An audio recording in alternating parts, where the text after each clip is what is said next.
بسم اللہ الرحمن الرحیم۔ السلام علیکم۔ صحیح بخاری حدیث نمبر 49۔ حضرت صلی اللہ علیہ وآلہ وسلم اپنے حجرے سے نکلے، لوگوں کو شب قدر بتانا چاہتے تھے کہ وہ کون سی رات ہے۔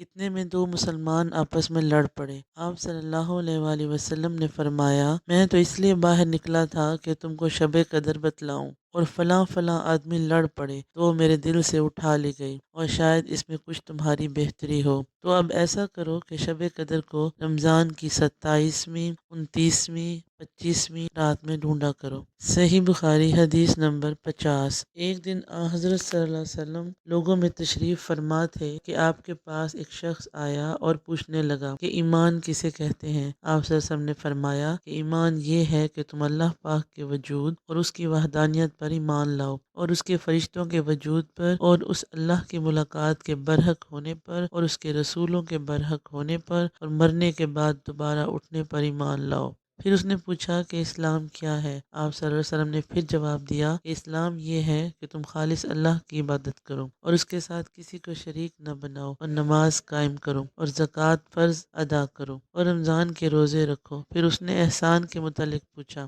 آپ صلی اللہ علیہ وآلہ وسلم نے فرمایا، احسان یہ کہ تم اللہ کی عبادت اس طرح کرو کہ گویا تم اسے دیکھ رہے ہو۔ اگر یہ درجہ نہ حاصل ہو تو پھر یہ تو سمجھو کہ وہ تم کو دیکھ رہا ہے۔ پھر اس نے پوچھا کہ قیامت کب آئے گی؟ آپ صلی اللہ علیہ وسلم نے فرمایا کہ اس کے بارے میں جواب دینے والا پوچھنے والے سے کچھ زیادہ نہیں جانتا، البتہ میں تمہیں اس کی نشانیاں بتلا سکتا ہوں۔ وہ یہ ہیں کہ جب لونڈی اپنے آقا کو جنے گی، اور جب سیاہ اونٹوں کو چرانے والے دیہاتی لوگ ترقی کرتے کرتے مکانات کی تعمیر میں ایک دوسرے سے بازی لے جانے کی کوشش کریں گے۔ یاد رکھو، قیامت کا علم ان 5 چیزوں میں ہے جن کو اللہ کے سوا کوئی نہیں جانتا۔ پھر آپ صلی اللہ علیہ وسلم نے ایک آیت پڑھی کہ اللہ ہی کو قیامت کا علم ہے کہ وہ کب ہوگی۔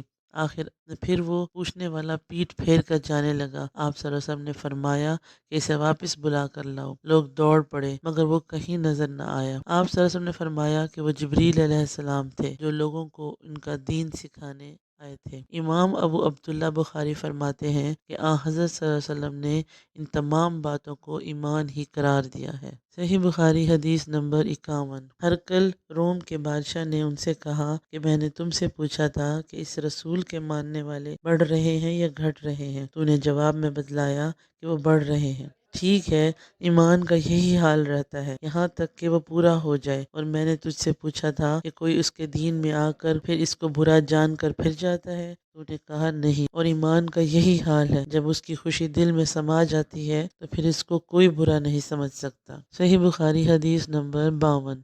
حضرت صلی اللہ علیہ وسلم سے سنا، آپ صلی اللہ علیہ وسلم فرماتے تھے، حلال کھلا ہوا ہے اور حرام بھی کھلا ہوا ہے، اور ان دونوں کے درمیان بعض چیزیں شبہ کی ہیں جن کو بہت لوگ نہیں جانتے کہ حلال ہیں یا حرام۔ پھر جو کوئی شبہ کی چیزوں سے بھی بچ گیا اس نے اپنے دین اور عزت کو بچا لیا، اور جو کوئی ان شبہ کی چیزوں میں پڑ گیا اس کی مثال اس چرواہے کی ہے جو شاہی محفوظ چراگاہ کے آس پاس اپنے جانوروں کو چرائے۔ وہ قریب ہے کہ کبھی اس چراگاہ کے اندر گھس جائے اور شاہی مجرم قرار پائے۔ سن لو، ہر بادشاہ کی ایک چراگاہ ہوتی ہے، اللہ کی چراگاہ اس کی زمین پر حرام چیزیں ہیں، بس ان سے بچو۔ اور سن لو، بدن میں ایک گوشت کا ٹکڑا ہے، جب وہ درست ہوگا تو سارا بدن درست ہوگا، اور جہاں بگڑا سارا بدن بگڑ گیا۔ سن لو، وہ ٹکڑا آدمی کا دل ہے۔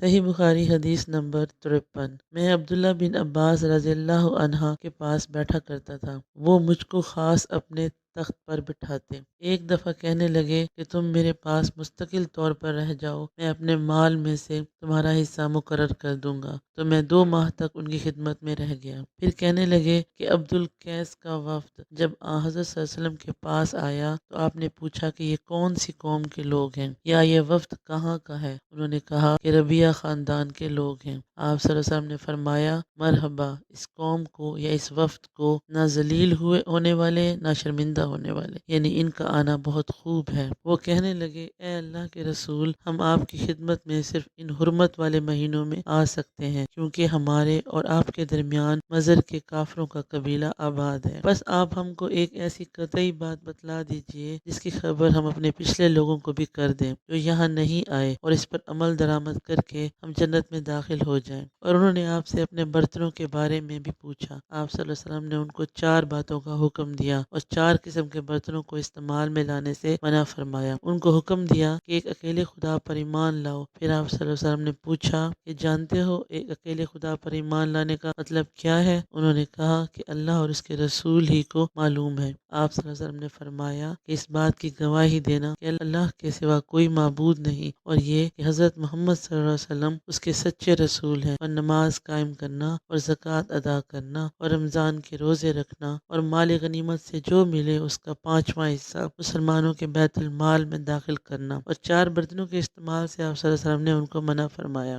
سبز لاکھی مرتبان سے اور کدو کے بنائے ہوئے برتن سے، لکڑی کے کھودے ہوئے برتن سے اور روغنی برتن سے، اور فرمایا کہ ان باتوں کو حفظ کر لو اور ان لوگوں کو بھی بتلا دینا جو تم سے پیچھے ہیں اور یہاں نہیں آئے ہیں۔ صحیح بخاری حدیث نمبر 54۔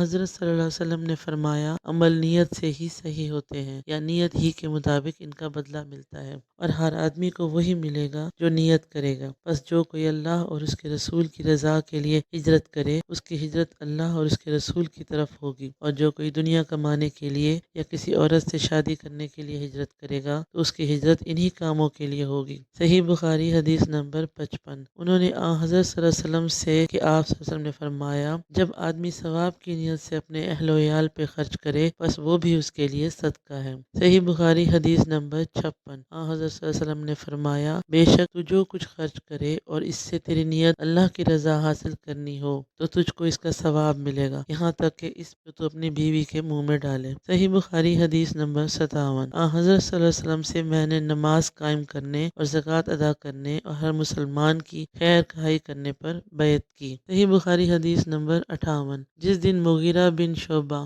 حاکم کوفہ کا انتقال ہوا تو وہ خطبہ کے لیے کھڑے ہوئے اور اللہ کی تعریف اور خوبی بیان کی اور کہا تم کو اکیلے اللہ کا ڈر رکھنا چاہیے، اس کا کوئی شریک نہیں، اور تحمل اور اطمینان سے رہنا چاہیے اس وقت تک کہ کوئی دوسرا حاکم تمہارے اوپر آئے، اور وہ ابھی آنے والا ہے۔ پھر فرمایا کہ اپنے مرنے والے حاکم کے لیے دعائے مغفرت کرو کیونکہ وہ مغیرہ بھی معافی کو پسند کرتا تھا۔ پھر کہا کہ اس کے بعد تم کو معلوم ہونا چاہیے کہ میں ایک دفعہ حضرت صلی اللہ علیہ وسلم کے پاس آیا اور میں نے عرض کیا کہ میں آپ سے اسلام پر بیعت کرتا ہوں۔ آپ نے مجھ سے ہر مسلمان کی خیر خواہی کے لیے شرط، بس میں نے اس شرط پر آپ سے بیعت کر لی، بس اس مسجد کے رب کی قسم کہ میں تمہارا خیر خواہ ہوں۔ پھر استغفار کیا اور ممبر سے اتر آئے۔